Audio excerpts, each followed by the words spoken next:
Hello everyone, आरो यारो 2023 की हिस्ट्री रिवीजन की सीरीज़ में आज हम देखेंगे मौर्योत्तर काल से संबंधित प्रश्नों को। तो चलिए शुरू करते हैं। निम्नलिखित में से किस हिंद यवन शासक ने सीसे के सिक्के जारी किए थे? तो यह किए थे स्ट्रेटो द्वितीय ने। निम्नलिखित शासकों में से किसके सिक्कों पर संकर्षण एवं वासुदेव दोनों के चित्र अंकित हुए हैं? तो यह हुए हैं अगाथोक्लीज पर। इसका हम थोड़ा डिस्क्रिप्शन देखते हैं। अगाथोक्लीज एक हिंद यवन शासक है, इंडो ग्रीक, और इसके सिक्कों पर संकर्षण यानी कि बलराम और वासुदेव यानी कृष्ण, जिनको ये लोग हेराक्लीज भी कहते थे, हेराक्लीज, तो आप इसको याद रख सकते हैं कि अगाथोक्लीज के सिक्कों पर हेराक्लीज यानी कृष्ण का और बलराम का चित्र अंकित था। इसके अलावा इनके सिक्कों पर लक्ष्मी का चित्र भी अंकित था और इन्होंने द्विभाषीय सिक्के चलाए।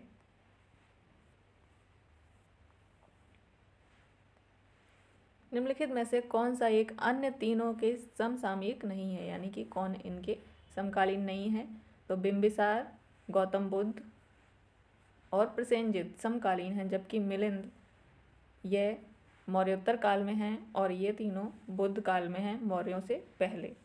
तो इस प्रकार आंसर होता है सी, मिलिंद।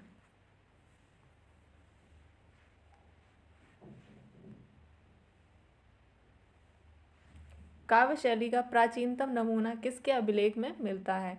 तो यह मिलता है काठियावाड़ के रुद्रदामन के अभिलेख में। यह संस्कृत में लिखा गया और काव्य शैली में लिखा गया पहला अभिलेख है जो अभी तक प्राप्त हुए हैं। किस अभिलेख में रुद्रदामन प्रथम की विभिन्न उपलब्धियों का वर्णन है? तो वह है जूनागढ़ अभिलेख। इसमें सुदर्शन झील के पुनरुद्धार का वर्णन किया गया है। बिना बेगार किसने सुदर्शन झील का जीर्णोद्धार कराया? तो यह कराया रुद्रदामन प्रथम ने। उन्होंने इस झील के जीर्णोद्धार में काम कर रहे मजदूरों को वेतन देकर उनसे काम कराया, किसी से भी मुफ्त में काम नहीं लिया गया। कार्दमक क्षत्रपों ने निम्नलिखित में से किस धातु में अति दुर्लभ सिक्के प्रचलित किए? तो वह था ताम्र सिक्का। कार्दमक क्षत्रप यानी ये शक शासक हैं।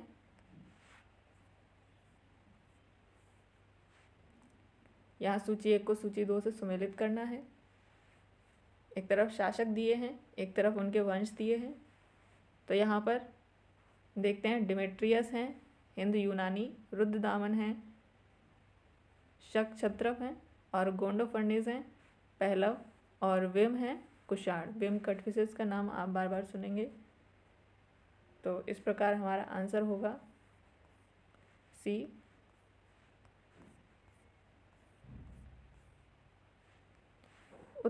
उत्तरी तथा उत्तरी पश्चिमी भारत में सर्वाधिक संख्या में तांबे के सिक्कों को जारी किया है। तो वह किया है कुषाणों ने।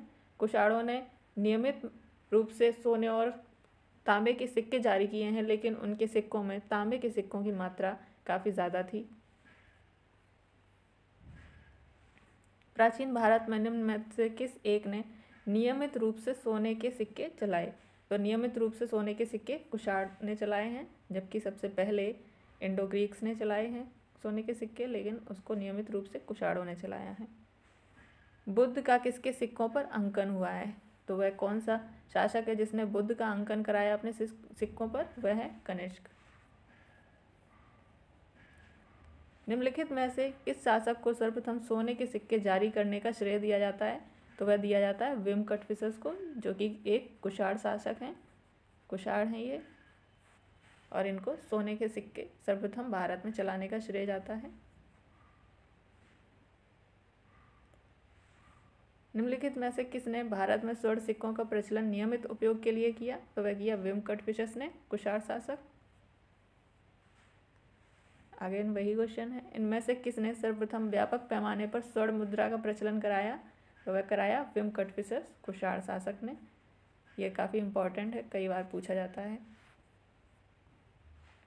यौधेय सिक्कों पर किस देवता का अंकन था? तो ये एक राजवंश है यौधेय, इनके सिक्कों पर किस देवता का अंकन था? कार्तिकेय का।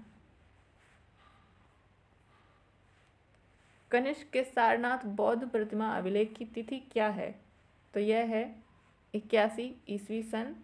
78 ईस्वी में कनिष्क का राज्याभिषेक हुआ था।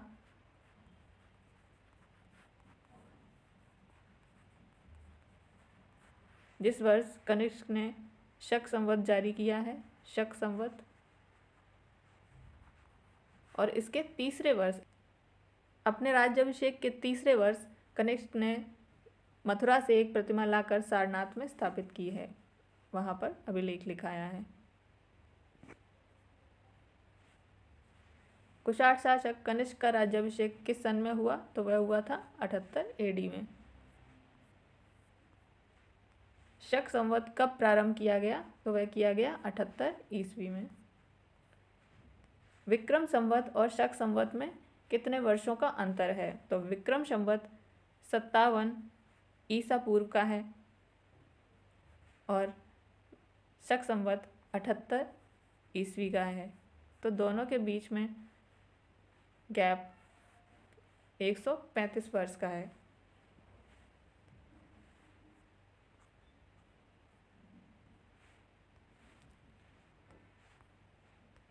शक संवत पर आधारित राष्ट्रीय पंचांग कैलेंडर का एक चैत्र ग्रेगोरियन कैलेंडर पर आधारित 365 दिन के सामान्य वर्ष की निम्नलिखित तिथियों में से किस एक के तदनुरूप है?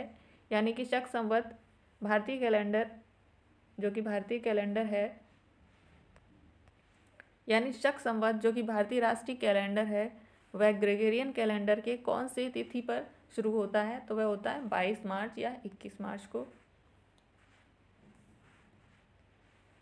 विक्रम संवत कब से प्रारंभ हुआ है? तो विक्रम संवत प्रारंभ हुआ है 57 ईसा पूर्व से। निम्नलिखित में से कौन सा वर्ष दिसंबर 2009 में शक संवत का वर्ष होगा? तो हम 2009 से शक संवत है, तो इसमें से 78 माइनस कर देंगे और ये होगा 1931। कनिष्क के समकालीन निम्नलिखित नामों का अध्ययन करें और निम्नांकित उत्तर कोड के अनुसार अपना उत्तर इंगित करें।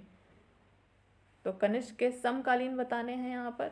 तो कनिष्क के समकालीन है अश्वघोष और वसुमित्र, जबकि कालिदास गुप्त काल में हुए हैं।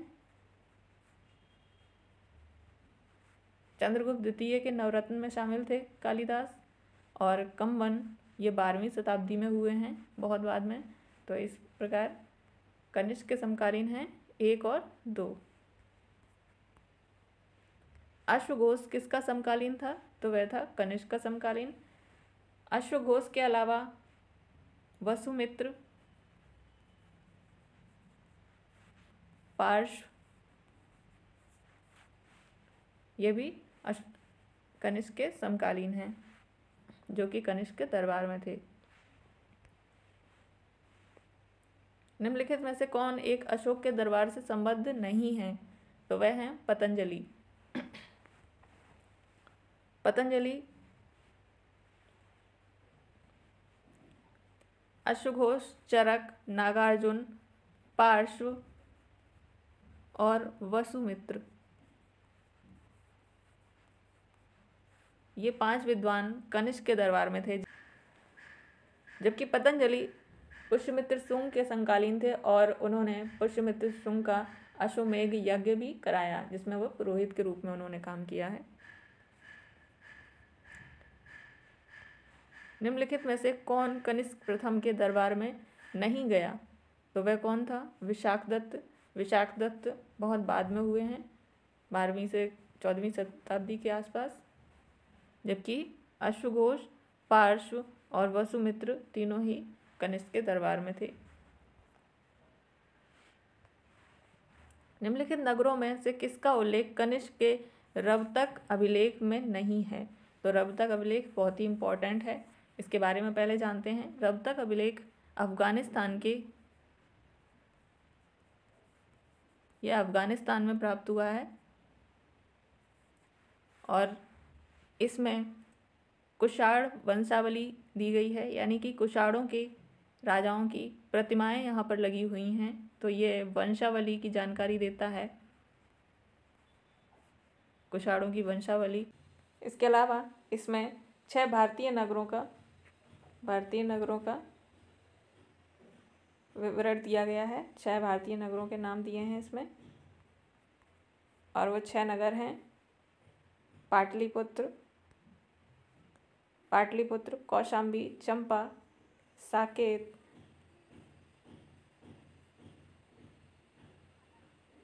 उज्जैन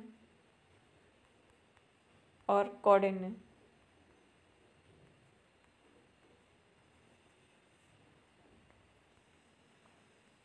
इसको याद रखने की ट्रिक है, रब तक से अब तक, अब से अफगानिस्तान तक से रब तक, अब तक जितना पढ़ लिया है उसको दीवार पर चस्पा करो और उसका उच्चारण करो बार बार। तो इस प्रकार चा से चंपा, सा से साकेत, पा से पाटलिपुत्र, का से कौशाम्बी, उच्चार से उज्जैन और करो से कौंडिन्य। इनमें से किस आयुर्वेदाचार्य ने तक्षशिला विश्वविद्यालय में शिक्षा प्राप्त की है? तो वह प्राप्त की है चरक ने और जीवक ने। चरक जो कि कनिष्क के दरबार में हैं, और जीवक इनको हमने 6ठी शताब्दी ईसा पूर्व में पढ़ा था। यह मगध नरेश बिंबिसार के राजवैद्य थे, जिन्हें उन्होंने अपने मित्र चंड प्रद्योत के पांडु रोग का उपचार करने के लिए अवंती भेजा था। इसके अलावा तक्षशिला विश्वविद्यालय से शिक्षा प्राप्त करने वाले अन्य महत्वपूर्ण व्यक्ति हैं कौशल के राजा प्रसेनजित, जो कि 6ठी शताब्दी ईसा पूर्व में थे। कौशल के राजा प्रसेनजित,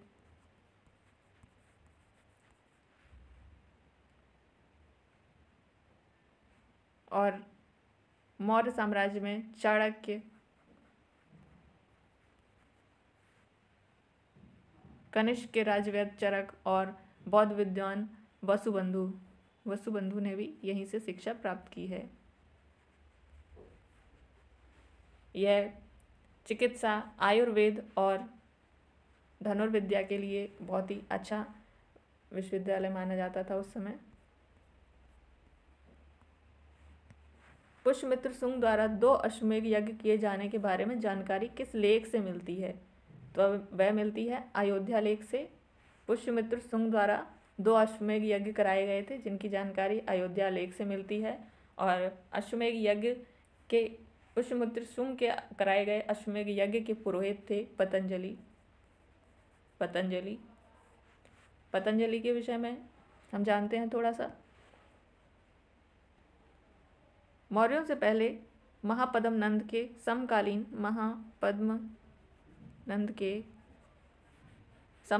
थे। महापद्म नंद के समकालीन थे पाणिनि, जिन्होंने अष्टाध्यायी लिखा था।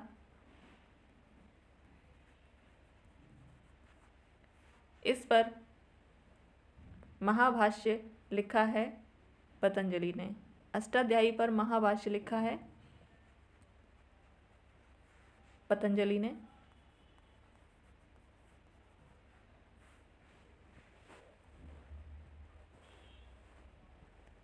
इस प्रकार हमें याद रखना है कि पाणिनि पतंजलि से पहले हुए हैं, उसके बाद पतंजलि पुष्यमित्र शुंग के शुंगकालीन थे।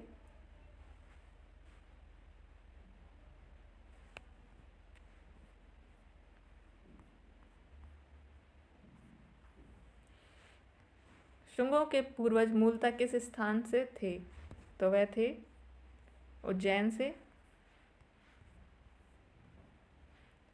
शुंग वंश के बाद किस वंश ने भारत पर राज किया? तो वह थे कण्व वंश। शुंग के बाद कण्व वंश थे। शुंग शासक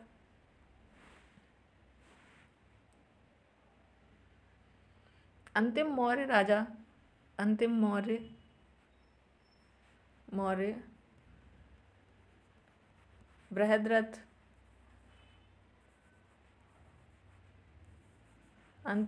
बृहद्रथ की हत्या करके पुष्यमित्र शुंग ने शुंग वंश की स्थापना की और शुंग वंश के अंतिम शासक देवभूति की हत्या करके कर्ण वंश वसुदेव ने कर्ण वंश की स्थापना की।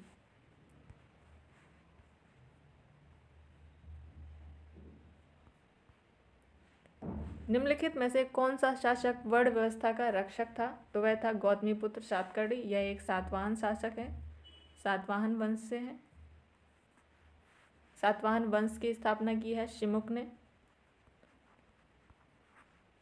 इन्होंने कर्ण वंश के सुशर्मा को हराकर सातवाहन वंश की स्थापना की है।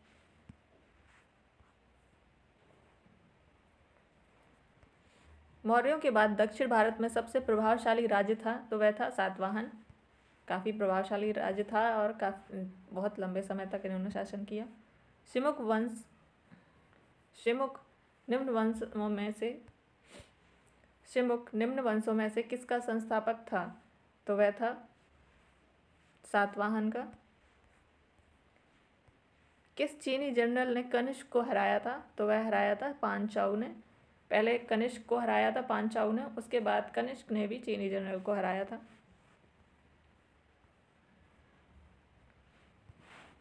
निम्न में से किस वंश के साम्राज्य की सीमाएं भारत के बाहर थीं? तो ऐसे प्रश्न अक्सर आ जाते हैं जिनके आंसर एक नहीं तो दो होते हैं। मौर्य वंश की सीमाएं भी भारत के बाहर अफगानिस्तान तक थीं और कुषाण वंश की सीमाएं चीन और बामियान तक थीं। कहते हैं कि ऑक्सस से लेकर गंगा तक, ऑक्सस से गंगा तक और बैक्ट्रिया से बनारस तक, बैक्ट्रिया से बनारस तक कनिष्क का साम्राज्य विस्तृत था। बाल विवाह की प्रथा आरंभ हुई थी, तो यह हुई थी कुषाण काल में। यही वो समय है जब ये इसको प्रथा का आरंभ हुआ था। निम्नलिखित में से किस स्थल से शासक मिनेंडर के 16 सिक्के प्राप्त हुए हैं? तो वह प्राप्त हुए बैराट, ये राजस्थान में है। बैराट से प्राप्त हुए हैं शासक मिनेंडर, जो कि एक इंडो ग्रीक शासक हैं। निम्नलिखित युग्मों में से कौन सा एक सही सुमेलित है? तो वह है कुषाण शासकों के समय में गांधार कला शैली विकसित हुई, जिसमें भगवान बुद्ध की प्रतिमाएं मिलती हैं और ये काले और भूरे रंग के पत्थर पर बनाई जाती हैं। यह कला शैली पाश्चात्य सभ्यता से प्रेरित है।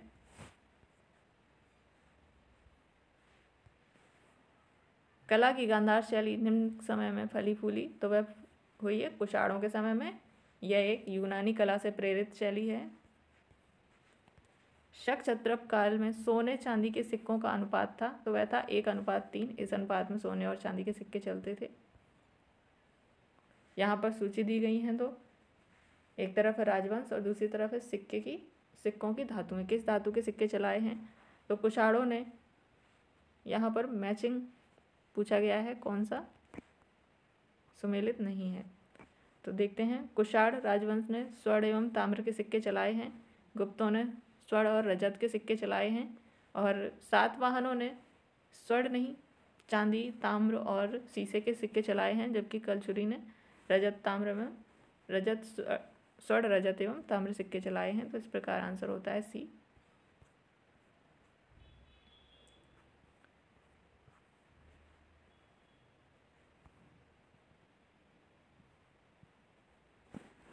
ये मिलान करना है।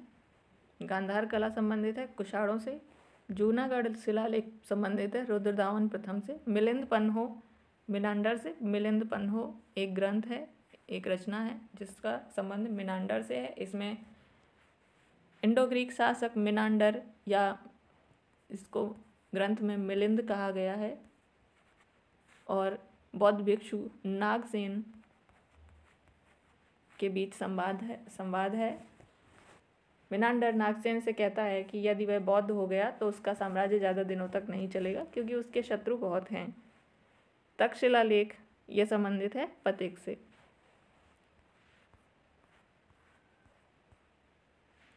अफगानिस्तान का बामयान प्रसिद्ध था, तो यह प्रसिद्ध था भगवान बुद्ध की विशाल प्रतिमाओं के कारण।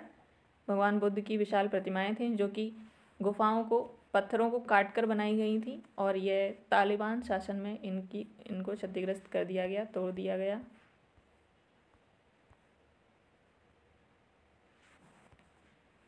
जो कला शैली भारतीय और यूनानी ग्रीक आकृति का सम्मिश्रण है उसे कहते हैं गांधार। तो गांधार कला शैली भारतीय और यूनानी यानी कि ग्रीक कला का मिक्सचर है, दोनों ही।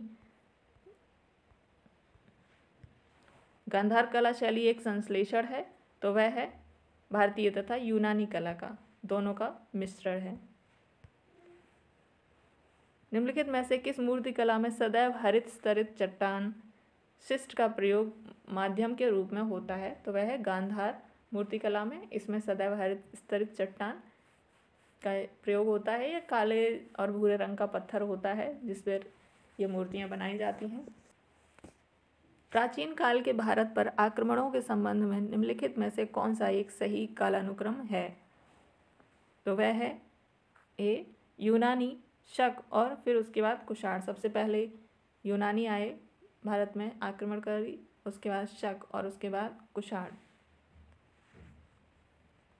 पहला ईरानी शासक जिसने भारत के कुछ भाग को अपने अधीन किया था तो वह था डेरियस प्रथम। यह बात है सिकंदर से भी पहले की, सिकंदर के पूर्व। यह 5वीं शताब्दी ईसा पूर्व की बात है जब डेरियस प्रथम ने भारत के कुछ हिस्सों पर अधिकार कर लिया और वह हिस्से सिंधु नदी के आसपास के क्षेत्र के थे। इसका विवरण ईरानी शासक डेरियस प्रथम के नक्श ए रुस्तम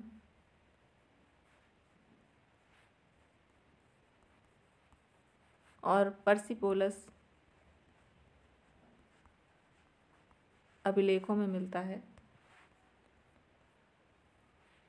निम्न राजवंशों में सबसे पुराना राजवंश था, तो यहाँ पर चालुक्य, पल्लव और राष्ट्रकूट ये सभी ईसा पूर्व से बाद के हैं, और केवल सातवाहन वंश है जो कि ईसा पूर्व से पहले से चला आ रहा है।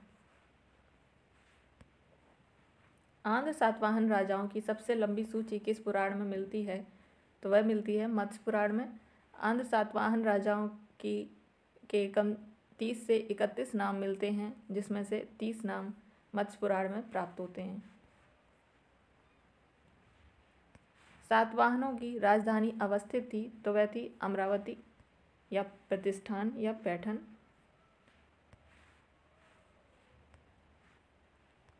निम्न में से कौन सा स्थान सातवाहनों की राजधानी था? तो वह था प्रतिष्ठान। इनकी 2 राजधानियां रहीं, एक प्रतिष्ठान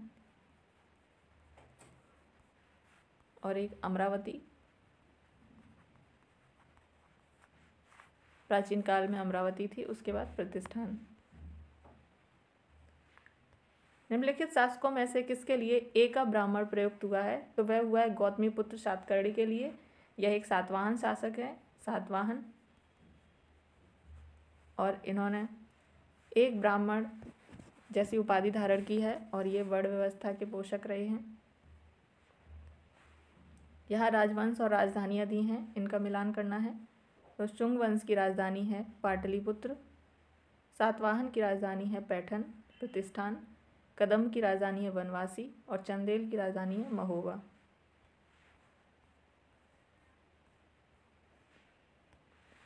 यहाँ पर कालक्रमानुसार व्यवस्थित करना है। तो सातवाहन, वाकाटक, चालुक्य। सातवाहन वंश पहले आता है जो कि ईसा पूर्व से शुरू होता है। उसके बाद वाकाटक जो कि गुप्तों के समकालीन हैं 330वीं शताब्दी में, और चालुक्य शासक इसके बाद में आते हैं जो कि 7वीं से 8वीं शताब्दी के बाद शुरू होते हैं। तो इस प्रकार क्रम होगा 1 2 3।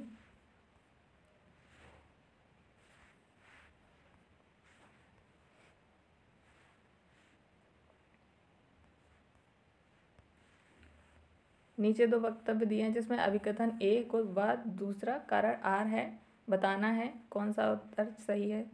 अभिकथन ए कहता है सातवाहन काल में संस्कृत के साथ प्राकृत व अन्य लोक भाषाओं का विकास हुआ। यह बिल्कुल सही है। संस्कृत और इसके अलावा प्राकृत भाषा का विकास हुआ है, जिसमें प्राकृत भाषा में यहाँ के राजा हाल के द्वारा गाथा सप्तशती नाम का एक ग्रंथ लिखा गया है। गाथा सप्तशती। सातवाहन राजाओं ने साहित्य रचना के लिए संस्कृत तथा अन्य लोक भाषाओं को अपनाया। तो संस्कृत के साथ अन्य लोक भाषाओं का विकास इसलिए ही हो पाया क्योंकि राजाओं ने संस्कृत के साथ साथ अन्य लोक भाषाओं को भी अपनाया, उन्हें प्रश्रय दिया। तो ये कथन और कारण दोनों सही हैं और कारण आर कथन ए की सही व्याख्या भी कर रहा है। सातवाहन शासकों के संदर्भ में निम्नलिखित कथनों में से कौन सा कथन सही है? सातवाहन शासक नरेश प्राकृत भाषा के पोषक थे, तो सही है बिल्कुल। सातवाहन काल में कला के लोक पक्ष को अधिक प्रोत्साहन मिला, तो ये भी सही है, लोक कला के पक्ष को अधिक प्रोत्साहन मिला है। तो दोनों ही कथन सही हैं।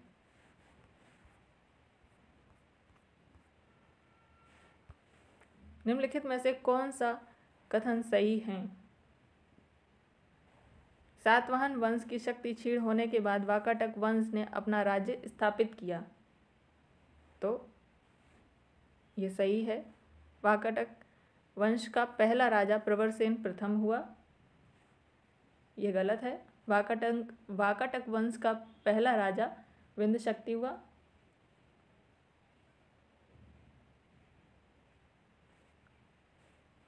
और विंध्यशक्ति के पुत्र थे प्रवरसेन, ना कि विंध्यशक्ति प्रवरसेन के पुत्र थे। ये भी गलत है और ये भी गलत है।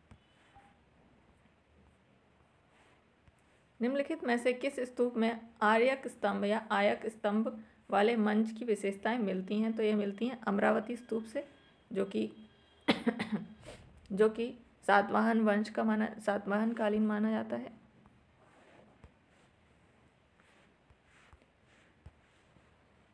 निम्नलिखित में से कौन सा युग्म सही सुमेलित नहीं है? तो इसमें नासिक से गौतमीपुत्र का अभिलेख मिलता है, हाथी गुम्फा से खारवेल का, भीतरी से स्कंदगुप्त का अभिलेख मिलता है, स्कंदगुप्त का, और पुलकेशिन द्वितीय का ऐहोल प्रशस्ति है, ऐहोल, और गिरनार का रुद्रदामन। तो इस प्रकार सी ऑप्शन गलत है। निम्नलिखित में से किस वंश के शासकों को पुराणों में श्री पर्वत कहा गया है? तो श्री पर्वत कहा गया है इक्ष्वाकुओं को। कुषाण फारस की खाड़ी और लाल सागर से होकर व्यापार करते थे। उनकी सुसंगठित नौसेना उच्च कोटि की थी।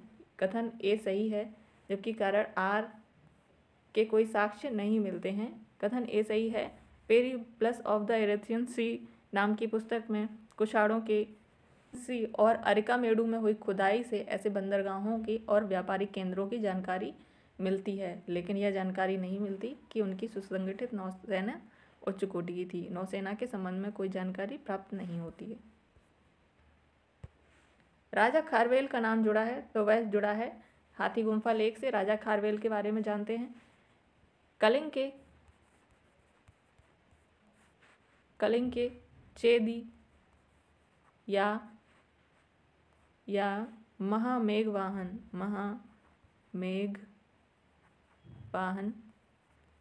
वंश से संबंधित हैं, जिसकी स्थापना महामेघवाहन के द्वारा की गई थी। हाथी गुम्फा लेख से हमें पता चलता है कि राजा खारवेल अपने राज्याभिषेक के पांचवें वर्ष तनसुली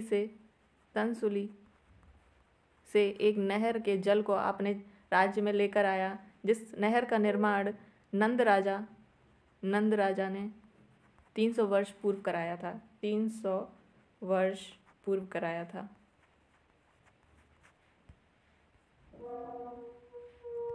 निम्नलिखित राजाओं में से कौन जैन धर्म का संरक्षक था? तो वह था खारवेल। खारवेल के हाथी गुम्फा अभिलेख से हमें पता चलता है कि नंद राजा 300 वर्ष पहले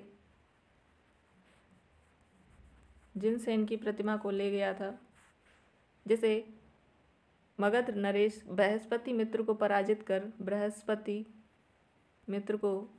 पराजित कर खारवेल कलिंग वापस लेकर आया। जिनसेन की प्रतिमा को वापस कलिंग लेकर आया।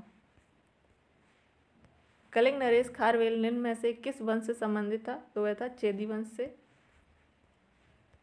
निम्नलिखित राजाओं में किसका जैन धर्म के प्रति भारी झुकाव था? तो वह था राजा खारवेल का। जिनसेन की प्रतिमा वापस लेके आया है युद्ध करके। कलिंग नरेश खारवेल का संबंध था तो वह था महावेगवान वंश से, चेदी वंश से। तो यहाँ पर एक से अधिक हो जाता है। हाथी गुम्फा अभिलेख का किस शासक के विषय में जानकारी मिलती है? तो वह मिलती है राजा खारवेल के विषय में, महावेगवान वंश के।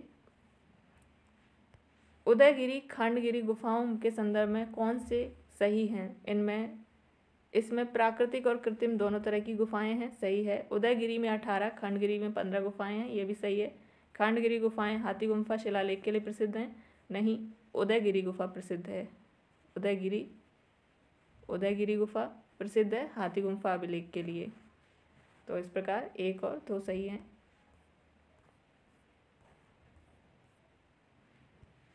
पूर्वी रोमन शासक जस्टिनियन का सर्वाधिक महत्वपूर्ण योगदान किस क्षेत्र में था? तो वह था विधि यानी न्याय के क्षेत्र में, कानून के क्षेत्र में।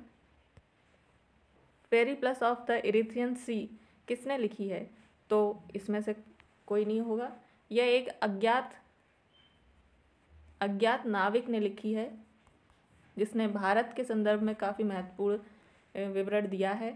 यहाँ के बंदरगाह और व्यापारिक मार्गों के बारे में जानकारी मिलती है इससे। व्यापारिक मार्ग